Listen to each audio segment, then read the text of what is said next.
我咧好中意呢部車，佢鎖車嗰陣會有啲機械嘅儀式感喺度，而轉彎你哋都係用一速三閃啦，咁我仲係必須要撥落去呢部車先可以打燈嘅，因為咧我覺得呢個係古鎮理解打燈必須有嘅另外一種儀式。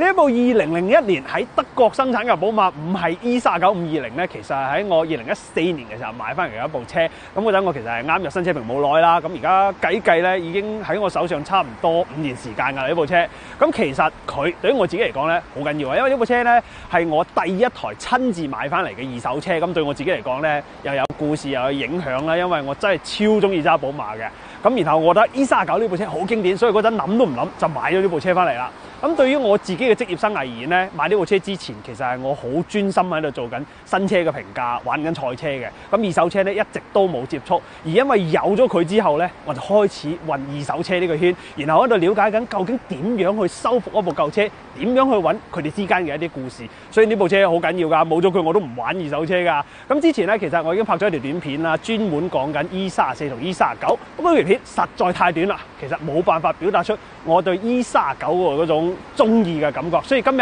特登抽時間嚟專門講講。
3年呢8年嘅生命週期入邊，佢其實係有3個唔同年代款嘅車型啊。咁最早期95年出嗰個咧，我覺得就睇起身冇乜意義啊，又唔精神，因為佢個大燈咧又糊啦，容易發黃氧化啦，其實真係一啲都唔好睇嘅嚇，又冇啲時代特色。咁我而家呢一部咧就唔同啦嚇。首先呢一部車，我覺得佢係喺 BMW 成個歷史入邊有重要影響意義嘅車。點解咧？因為喺呢台車出嚟之前啊，facelift 出嚟之前嚇，其實大家見到寶馬第一時間諗到咩咧？就諗到佢嗰對腎啊，咁就認得出呢應該係一台寶馬嚟嘅。咁但係自從有咗呢一部車之後咧，就唔一樣啦。因為嗰陣新入嚟嘅設計師 Chris Spangle 咧，佢就諗緊，除咗嗰對腎可以認到呢部車係 BMW 之外，我覺得仲需要多啲元素。OK， 佢就諗咗另外一個諗法出嚟，就係天使眼啊！咁呢對天使眼其實好有意思㗎。雖然你喺外邊睇起身咧，覺得佢係一個雙圓，但實際上佢做咗上邊嘅切割，所以呢一對眼睇起身好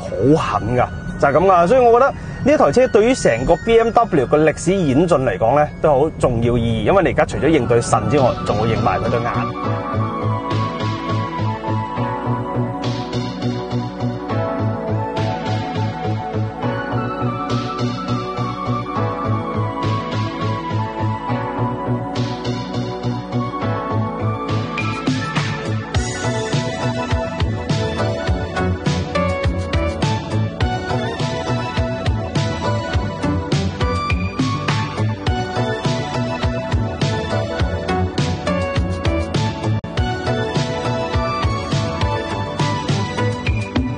部車咧，我覺得中期款最型係咩咧？除咗個天使眼之外咧，佢仲可以保留一啲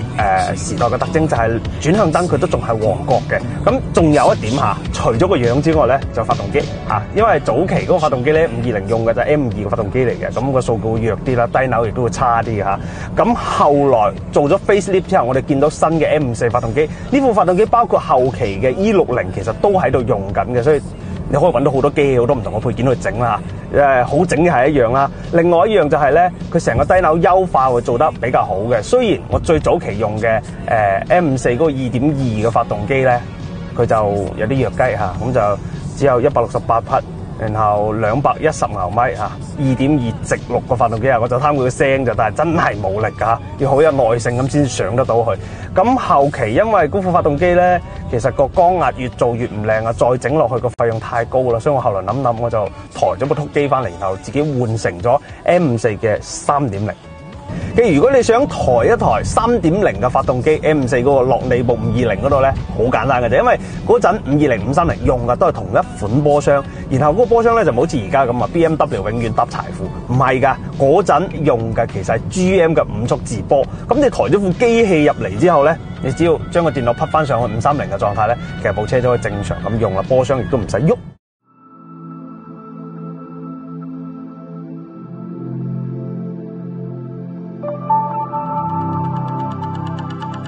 我如果可以換空調、空氣啊，換機濾，或者我甚至自己換膠條，我都會自己親身去做，因為我覺得每一個修復，只要我可以參與個過程咧，其實都係一個值得紀念嘅故事嚟嘅。就係我同呢一部車之間嘅故事，我做得越多，我覺得我會同佢嘅感情會越深，我亦都越唔捨得放棄佢。所以呢部車點解我一直會講緊話？呢部車帶住我入行，教咗我點買二手車、去修復車、去整備一啲二手車，都係因為佢，所以相處多一日，我就覺得會多一分感情。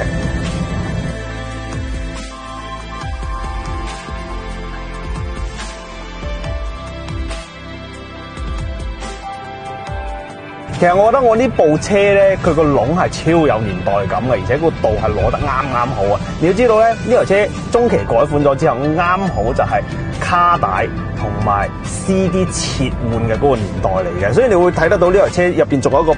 BMW Business 嘅卡帶播放機，然後呢下邊可以存一排卡帶，就好似我哋用6碟 CD 咁。咁呢部車同樣有6碟 CD 擠喺尾箱上面嘅，所以平時用起身要聽咩聽收音機都好舒服，因為呢個車我冇記錯係有10個喇叭嘅，所以啲音響就唔使話一定要 Harman Kardon 啊 B&O 啊先滿足得到。其實呢台車原廠嘅音響已經好靚㗎啦。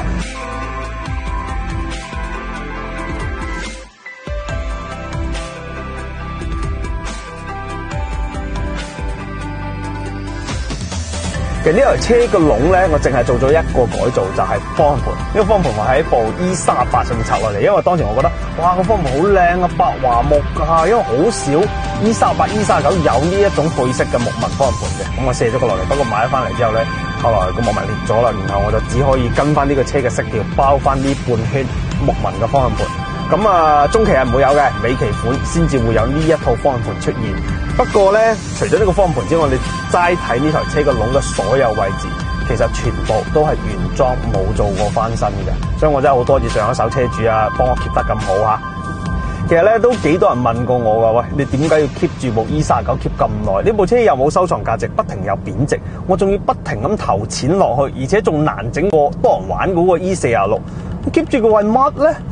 我覺得呢件事咧真係無解嘅，因為我都問過我自己，但係我唔會有一個標準嘅答案。其實我覺得可以講得通嘅就係，因為我細個嗰陣其實係受好多 BMW 牌子嘅影響，我覺得 BMW 一定係一台好好揸嘅車，而且好多劇集入邊，包括屋企人嘅影響，會見到好多唔係嘅嘢，好多 E39嘅嘢之後咧，你就想我大個一定要有一部呢啲車，然後我想喺佢身上揾到點解佢咁好揸呢啲答案，所以可能係因為呢個原因，我先至會買咗呢部車翻嚟，一路 keep 到依家。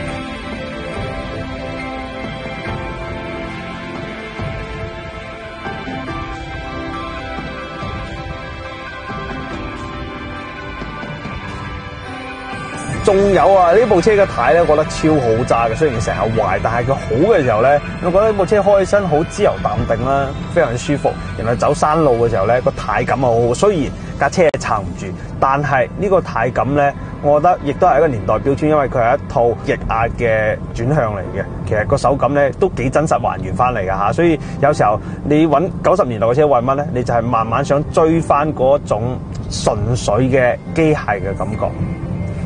其實睇翻呢幾年啦，我同呢部 E39之間嘅嗰啲故事點滴啦，即係每一個瞬間都係令到我印象係深刻嘅。其實覺得你買到部車可以做到呢種效果都幾難得㗎。啊，我可以諗翻起，其實最早呢部車買翻嚟，你標完一次，我就冇幾日啦，跟住部車就報咗故障碼，然後部車就限速20公里。咁龜爬喺快速路上邊，嗰陣我先至知原來 BMW 故障碼可以做限速呢個功能出嚟嘅。咁再到後邊呢一部車大燈開始入水啦，然後我就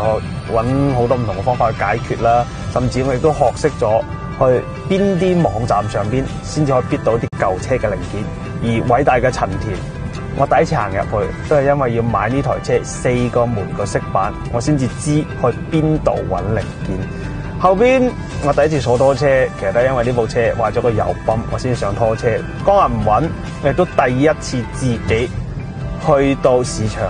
買一台 M54嘅發動機翻嚟。所以我覺得其實擁有一部車可以同你有咁多感情、咁多瞬間、咁多故事喺度，確實幾難得嘅。其實人之所謂係人，大家知道，因為人係一個有感情嘅動物，你嘅存在先有意義。而人同車相處耐咗，其實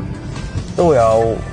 大家嘅感情同故事喺度嘅，所以我覺得到依家呢刻為止，我都揾唔出一個理由去放棄呢部車。無論政策係唔係強制令到我哋呢部車報廢，令到佢唔可以上路，令到佢失去路權都好，我都會諗盡一切辦法，令到佢健康，令到佢有意義咁跑喺呢條路上邊。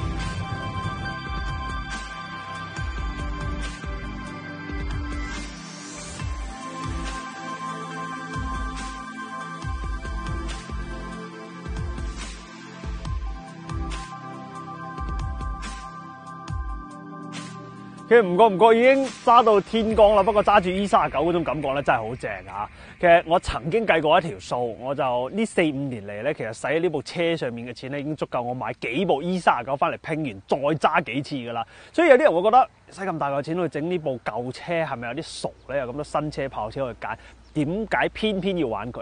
其實我自己都諗過啊，但我唔會覺得後悔，因為我覺得呢單嘢係抵玩嘅。你知點解呢？首先我買到一部我自己好中意嘅舊車，然後我可以體驗得到90年代嘅車嘅嗰種純粹嘅機械質感係點嘅樣，因為我錯過嗰個年代啊嘛。咁然後我亦都會知道點解嗰陣大家會將寶馬直六嘅發動機啊捧到咁高啊，覺得咁痴迷呢個發動機，我亦都有自己嘅答案咯。所以我呢單嘢抵玩㗎，而且從呢件事嘅過程入邊，我亦都學識咗到底點樣去翻新一部舊車，學到好多機械嘅知識。呢啲真係你交錢去讀書都讀唔出嚟嘅實踐經驗。所以我覺得呢件事，喂 win win 嘅喎，兩件事我都學得到嘢，所以我覺得抵玩㗎。而且咧，有時候玩舊車其實係志在嗰個過程，而唔係話你投入幾多錢可以計出一條數㗎。嗱，首先。人同車其實都一樣，人會老，車亦都會老，佢都會有佢唔舒服嘅時候，佢都會有佢扭計嘅時候。但你其實每一日同佢相處、出行、